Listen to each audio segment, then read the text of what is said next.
Yes, and welcome to the Isaac Moki Sports Show. We are back. This edition is basically a special one. Of course, as you know, this is where banter happens and opinions really matter. But for this specific episode, we are right here with Eric Kyama. I know most of you or some of you must have come across or saw a post on X in the past week or two, I think last week, which really went viral. It was really shocking, surprising to come from a Ugandan football fan. But yes, in this particular episode, we have the man himself, Eric Kyama, who is accusing, should I say accusing, or intending to sue Arsenal Football Club. So Eric, you're welcome to the show. Thank you. The Isaac Moki Sports Show. Have you heard of it before? What's your experience with Arsenal Football Club? We recently saw you posting, bantering. Are you actually going to sue the club? This is my first time to hear about the Isaac Moki Show, okay. But I think I'm in safe hands. Yeah. That letter, let me first tell you how it came about. Okay. So Saturday comes at 2:30 p.m. Okay. And of course, within me, I was like, okay, this is Bournemouth. It's a club that is winnable if you're vying for the title. AFC Bournemouth. Yeah, AFC Bournemouth. Yeah. It's a club that is winnable. Yes. By a club that is trying to win a title. So I was confident at least would get a 2-0 win over them since we're even at home. So the match goes on, and it was a big disappointment. Even the way the players played, they lacked industry, they didn't put in any kind of effort. So after losing the match, after the game, I was kind of frustrated. I was like, but what's going on? Really? What's happening to your beloved Arsenal? Exactly. If we have lost against a club like this, and then next weekend we have Man City, there are no assurance that we will beat Man City.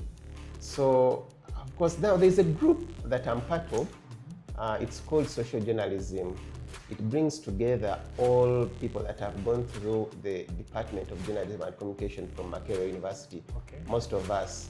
It's more of a social kind of group where we share career tips, and of course there's a lot of banter there, football, and a lot of other things. So I go to the group and I'm sending their messages of frustration and all that. So one friend and colleague of mine called Javira Sebwani posts, and he was like, sue Arsenal, sue them. And then everyone laughed about it. So I even went offline. I hadn't eaten lunch. I went and had my lunch. Then when I went back online, I saw he had drafted a letter, but credited it in my names. We are suing Arsenal. And then so everyone thought you guys are joking about it. Yeah, everyone was just laughing about it. Then there's another colleague of mine called Blanche. He's also a journalist. Okay. So he told me, I think we should send this to the Daily Mail. And then ideas started coming. So what happened, I shared it in the WhatsApp group, family WhatsApp group. So one of my cousin brothers, he stays in the South of South Africa, was like, you post it on your social media platform. I was like, okay. Was this specific on? No, he just said, post it on your social media platform. But in my mind, I was like, I didn't want to look like a clown. I was like, now, please, how will it look like? Yes. So I was like, okay, let me drop it there and see. So I dropped it there and went offline. I was like, I don't want to look like a clown. When I came back online at around 9 p.m., the thing had gone viral. And like, did you do any boosting or any promotion? There was no so boosting. Everything in there is generic. No, yeah, everything was so natural about that because there was nothing like boosting. You know, so at first I was in shock. I didn't know what to do about it. People were commenting, and there was even my number. People were sending messages, and I was calling in WhatsApp from Philippines, UK, India, Ghana, Nigeria, Kenya, China. People were calling me from all over the world, and I just didn't know what to tell them. Others were telling me, so we have seen you to sue Arsenal. Now tell us. Now, quite interesting. But of course, I know that there are no legal grounds for suing Arsenal. Yes. But something that started off as a joke, I felt like it would be like another way of me expressing your feelings, my frustrations, my feelings, my emotions with the club. Yes. But of course, I know clearly there are no legal grounds that I'm going to base on to sue them. Yes. You know, I know in the letter I talked about a contract. There is no physical contract per se, but there is, I would call it a virtual contract, for lack of a better word. You get my point? Yeah. Maybe for someone who missed out on this particular post on X that you sent out on the 11th of April, I can quickly read it out for you out there. Eric here went ahead and wrote, "I am suing Arsenal Football Club for emotional distress, among other offenses." He states, this kind of performance is unacceptable. I know you must have really been so frustrated.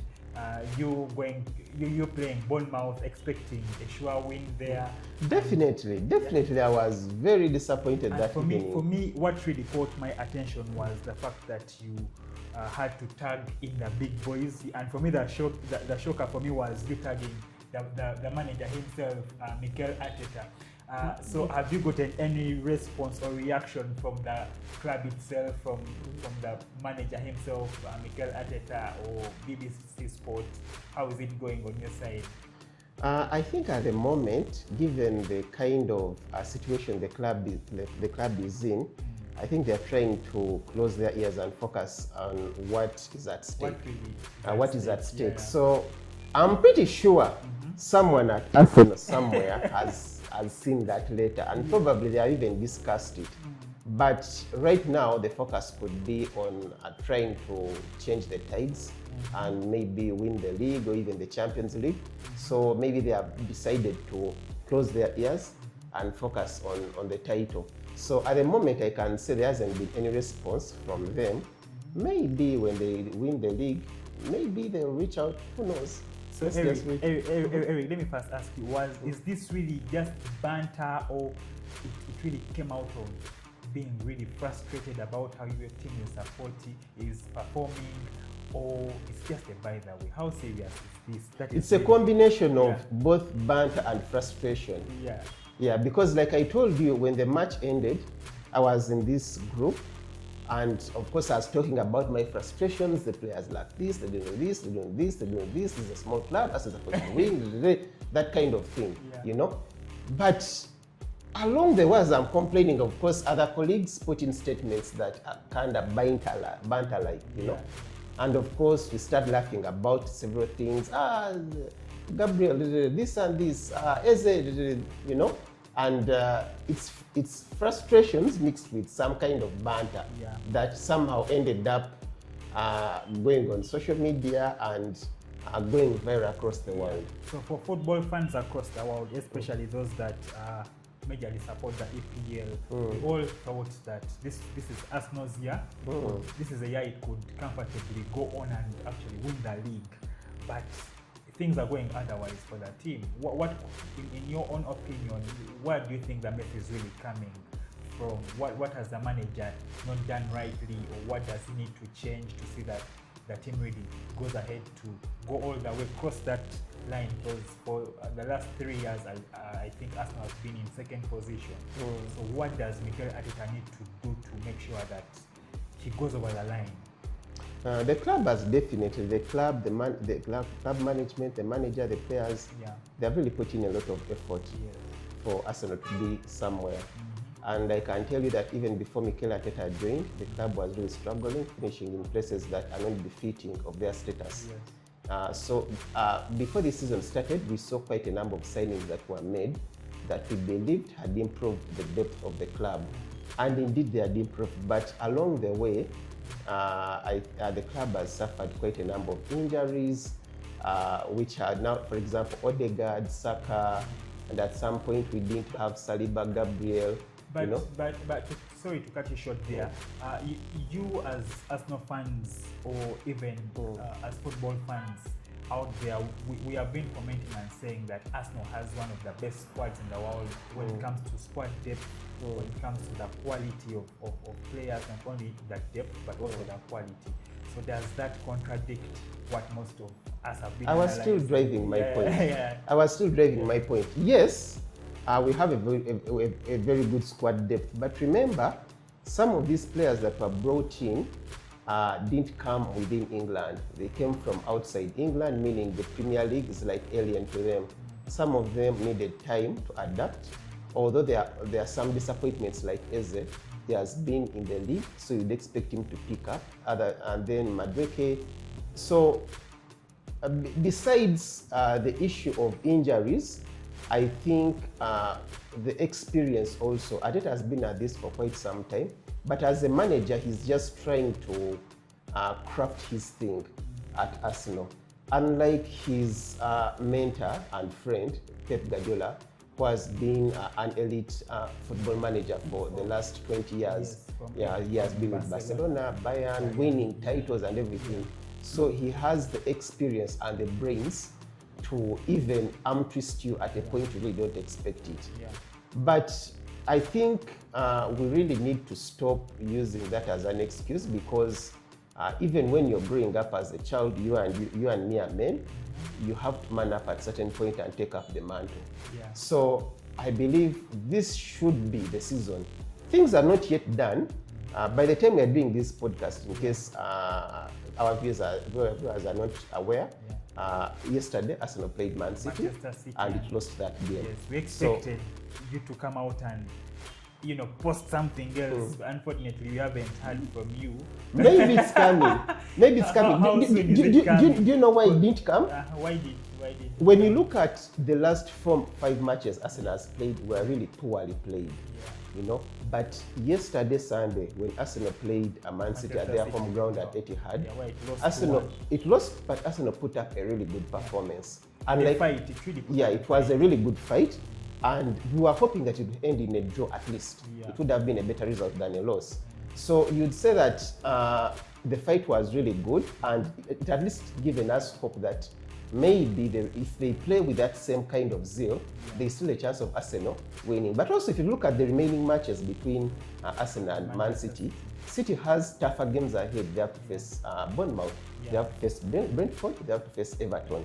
While Arsenal's side, football is football. Yeah, football is football. But still, if you're to compare, Arsenal has a lighter side compared to Man City, So there's still hope. So when that match ended, I didn't really feel, of course, it's not the result that I wanted. Yeah. But at the same time, I felt like the game gave us hope, much as it's not the kind of result that we wanted, So it can still twist and turn around. Okay, so from a scale of 1 to 2, do you think Arsenal will go ahead and from 1 to 10? No, 1 to 10. A scale of 1 to 10. What are the chances that Arsenal will go over the line and beat Manchester City with the title? I don't want to give it a big score. Neither do I want to give it a very small score, because I know there is still a chance. Yes. So I think I'll give it a 6 out of 10. 6 out of 10. Let us know of your prediction. Do you think Mikel Arteta will go ahead to beat Pep Guardiola to the title? Of course, Manchester City won that one at the Etihad Stadium, 2-1, and it didn't really come off well for the Arsenal fans. Most of them were disappointed world over. Here in Uganda, I actually watched the match with a few friends, and these guys had teary eyes. Some of the ladies that were in there actually cried, and I was very shocked. Why doesn't the same happen when it comes to local football, local Ugandan football? Is there something that we can do? But then I think that will be something we shall be discussing some other time. But the emotions are really high all over the world, especially here in Africa and world over, even in the UK. Most of the I've come to learn that we are more of fans in Africa than the people in UK and London. Are you sure about that? It looks like we put in more zeal than them. Okay. Let's wait and see how it goes. Just one last word before we wind up. What word do you have for your fellow Arsenal fans who feel the same way that you really feel? They are emotionally, disturbed Some have mental issues because of the way the club is performing. Probably most of them thought this was finally the year, and they are now doubting whether they will go on to win. What word do you have for them? One word: keep the hope alive. Keep the hope alive. Yes. And for Mikel Arteta and his boys, the players? The same. Keep the hope alive. Keep He has the hope definitely done a very good job. Okay. He just needs to get his hands on a major title. Yeah. To break that chain. And then I think... And from the look of things, it looks like that title may be Champions League also. Yeah, I'm also predicting that, though it will be really hard to beat the likes of Bayern. No, Bayern is beatable. If Bayern qualifies... Arsenal may only be stopped by PSG. So it's Bayern supposed to remove PSG if Arsenal is to stand a chance. Okay. But if PSG removes Bayern, even if we go through to the finals, Arsenal's chances are 0.001%. All right, let us know of your prediction. Do you think Mikel Arteta and his boys will go all the way to win the EPL title, that is the Premier League Championship, or even go ahead to win the UEFA Champions League this year? Of course, they are playing Atletico Madrid in the semi-finals, in Spain first and then England for the second leg. I think Arteta has already won in the league phase. Arsenal was able to banter Atletico Madrid 4-0, if that is correct, which of course I'm sure it is. So It's 4-1 in favor of the Arsenal in the league phase. So I believe he already has the experience to go on and win. Let's wait and see how it goes. But as we wind up, Eric here, thank you for showing up. It's really a pleasure. And let's wait and see what happens if the Arsenal will actually respond back to your intention to sue, or you will get some feedback, hopefully. So you can just give us your closing remarks, and maybe we can say goodbye to our viewers. Closing remarks: 5 matches are remaining in the Premier League. Yes. Keep the hope alive. The Champions League is also coming home. It is the hope that kills, by the way. It is the hope. No, in this case, it will not kill. The titles are coming. Let's hope that you've gotten some medical tests. Your high blood pressure, because you don't want to lose it. No, you won't. All right. Thank you very much. Let us know of your predictions. Do not forget to subscribe to the Isaac Moki Sports Show. Subscribe, like, share your comments, and then see you next time. Bye-bye.